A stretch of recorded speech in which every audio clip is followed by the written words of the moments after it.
أعوذ بالله من الشيطان الرجيم.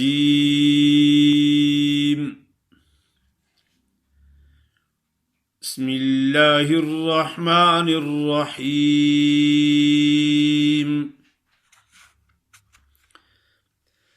ما ننسخ من آية أو ننسها نأت بخير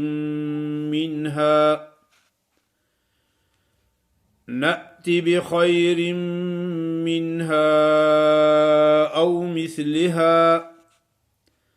ألم تعلم أن الله على كل شيء قدير.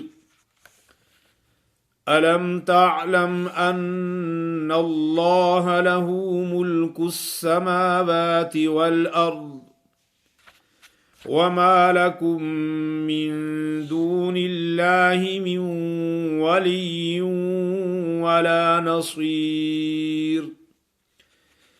أم تريدون أن تسألوا رسولكم كما سئل موسى من قبل ومن يتبدل الكفر بالإيمان فقد ضل سواء السبيل. ود كثير من أهل الكتاب لو يردونكم من بعد إيمانكم كفارا حسدا من عند أنفسهم من بعد ما تبين لهم الحق فاعفوا واصفحوا حتى يأتي الله بأمره إن الله على كل شيء قدير. وأقيموا الصلاة وآتوا الزكاة وما تقدموا لأنفسكم من خير تجدوه عند الله إن الله بما تعملون بصير. ماشاءاللہ آپ کے سامنے سورۃ بقرہ کی 106 آیت نمبر سے لے کر 110 تک میں نے تمہارے سامنے تلاوت کی ہے. ما ننسخ، میم الف ما ہے، الف مدہ ہے، ایک الف کے برابر مد کرنا، زیادہ لمبا بھی نہیں کرنا کہ ما، اتنا زیادہ بھی لمبا نہیں کرنا، لیکن تھوڑا سا اشارہ کرنا پڑتا ہے ایک الف کے برابر کے کہ مانن مانن. کچھ لوگ ایسا پڑھتے ہیں کہ منن سخ، الف مدہ کو نہیں پڑھتے.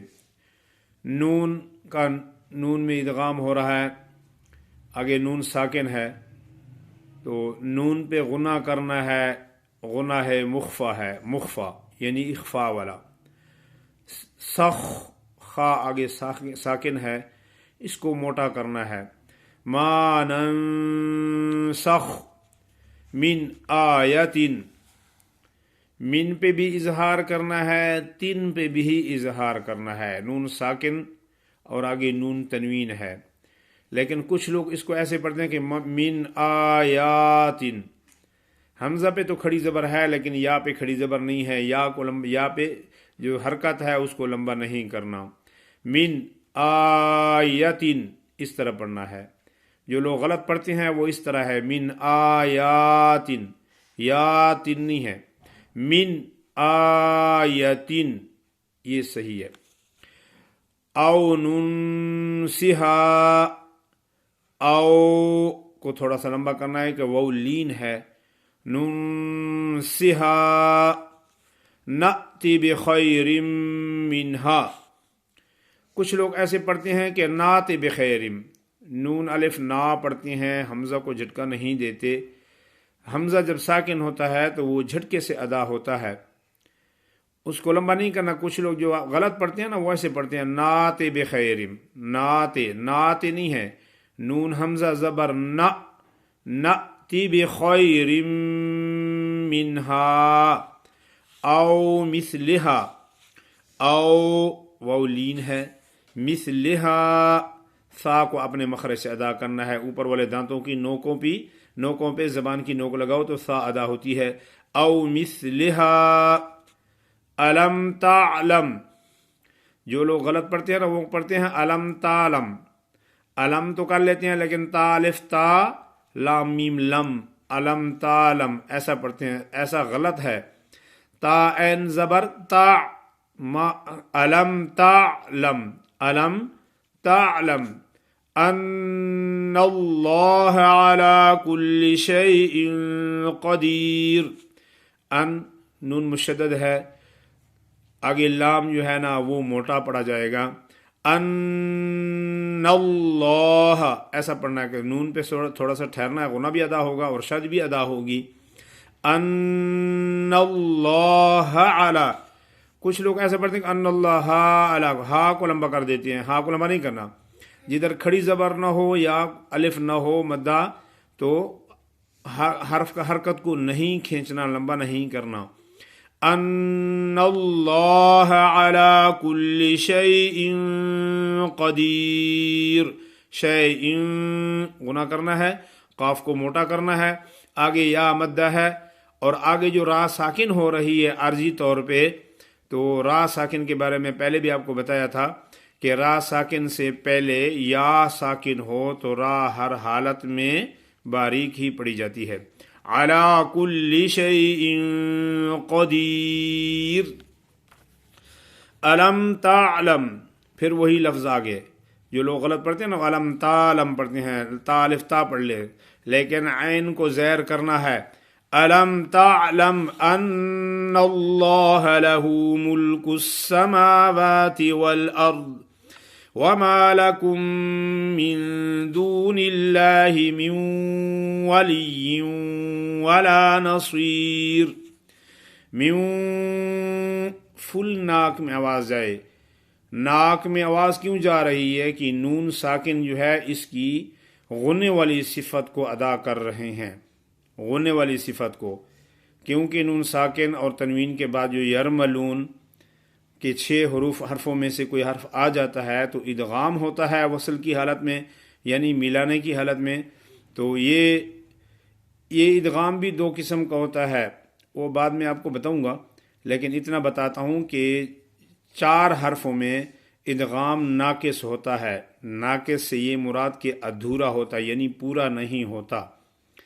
پورا اس وجہ سے جو پہلے حرف نون ساکن یا تنوین, ان کا جو آگے حروف یرملون میں ادغام ہوتا ہے, پہلے کو مدغم کہا جاتا ہے, پہلے کو مدغم کہا جاتا ہے, اور دوسرے کو مدغم فی, جس میں ادغام ہوتا ہے اس کو مدغم فی کہتے ہیں.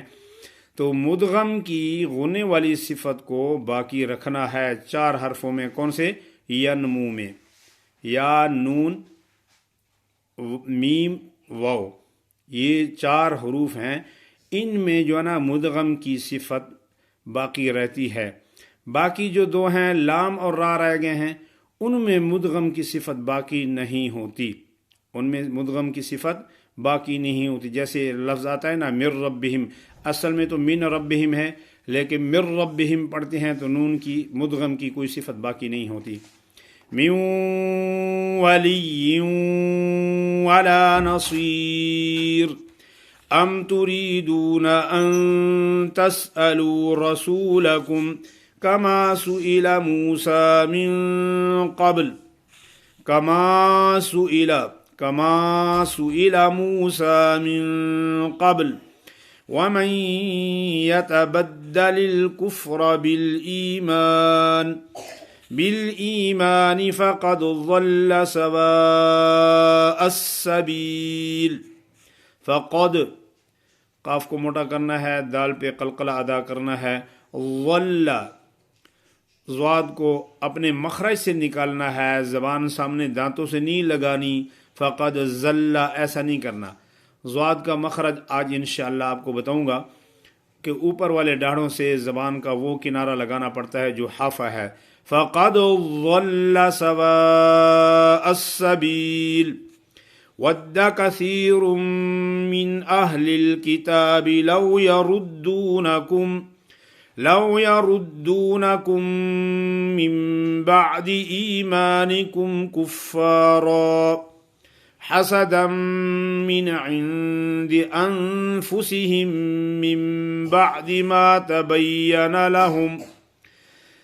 ما تبين لهم الحق فاعفوا واصفحوا.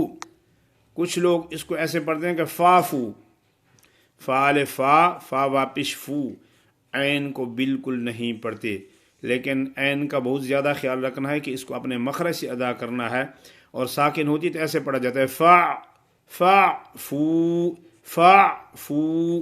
ایسا نہیں پڑھنا کہ فافو، فا کو لمبا کر دینا. فاعفو وصفحو، وصفحو نہیں کرنا، دوسرا ہا نہیں پڑھنا.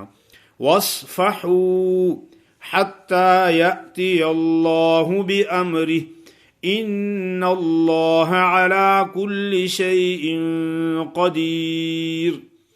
وَأَقِيمُوا الصَّلَاةَ وَآتُوا الزَّكَاةَ وَمَا تُقَدِّمُوا لِأَنفُسِكُم مِّنْ خَيْرٍ تَجِدُوهُ. وَمَا تُقَدِّمُوا، کچھ لوگ جو نا موٹے کاف کو بری کاف اکثر پڑھتے ہیں، وَمَا تُقَدِّمُوا قدمو پڑھتے ہیں، دال پہ قلقلہ بھی صحیح نہیں ادا کرتے، لیکن قاف کو موٹا کرو، دال مشدد ہے. وَمَا تُقَدِّمُوا لِأَنفُسِكُم مِّنْ خَيْرٍ تَجِدُوهُ عِندَ اللَّهِ. عند اللہ، اللہ، بِهِ اللہ، ایسے لفظ آ جاتے ہیں تو آخر میں ہا ساکن ہوتی ہے. اکثر لوگ پڑھتے ہیں عند اللہ، آخر میں ہا کی آواز نہیں آتی، خیال رکھنا. تجدوه عند اللہ، ایسے آخر میں ہا پڑھنی ہے. ان اللہ بما تعملون بصیر. ماشاء اللہ. آیت نمبر 106 سے لے کر 110 تک آپ کے سامنے تلاوت کی ہے. مخارج 1 سے لے کر 7 تک پڑھائے تھے. اس کے بعد آپ کو دانتوں اور داڑھوں کے نام بتا دیے ہیں. اس کے بعد آپ کو زبان کا تعارف کرا دیے کہ زبان سامنے والی نوک کو راس لسان کہا جاتا ہے، جو بالکل سامنے والے دانتوں سے لگتی ہے. زبان کی نوک، دانت 12 ہیں، 6 اوپر ہیں، 6 نیچے، اور سامنے سے دائیں طرف بھی 3 ہیں اور بائیں طرف بھی 3 ہیں. جو دانتوں سے زبان کا کنارہ لگتا ہے اس کو طرف لسان کہا جاتا، طرف منی کنارہ. اور جو داڑھوں سے زبان کا کنارہ لگتا ہے اس کو حافہ کہا جاتا ہے، حافہ. اب آگے 8واں مخرج، مخرج نمبر 8، زبان کا وہ حافہ. زبان کا وہ حافہ یعنی وہ کنارہ جو گالوں میں چھپا ہوا ہوتا ہے.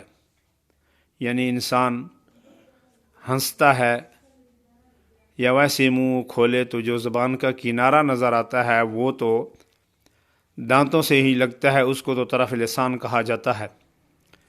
جو پیچھے چھپا ہوا ہوتا ہے گالوں میں اس کو حافہ کہا جاتا ہے.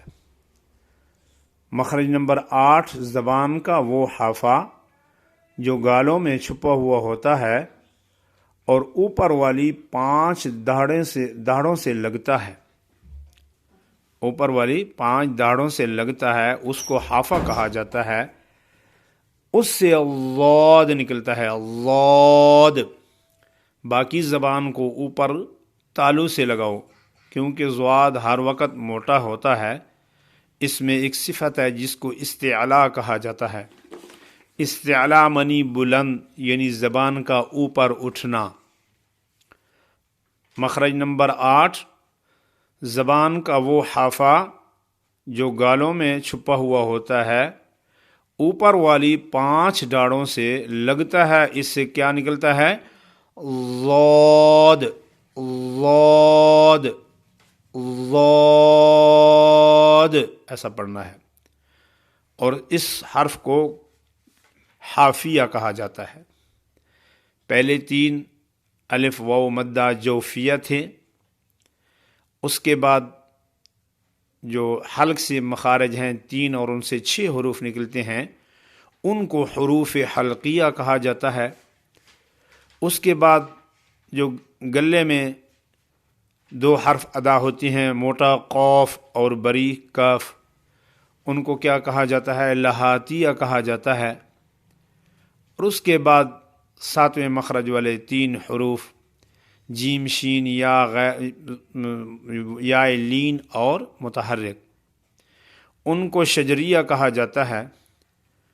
اور 8ویں مخرج والا حرف ضاد، اس کو کیا کہا جاتا ہے؟ حافیہ کہا جاتا ہے۔ جزاک اللہ۔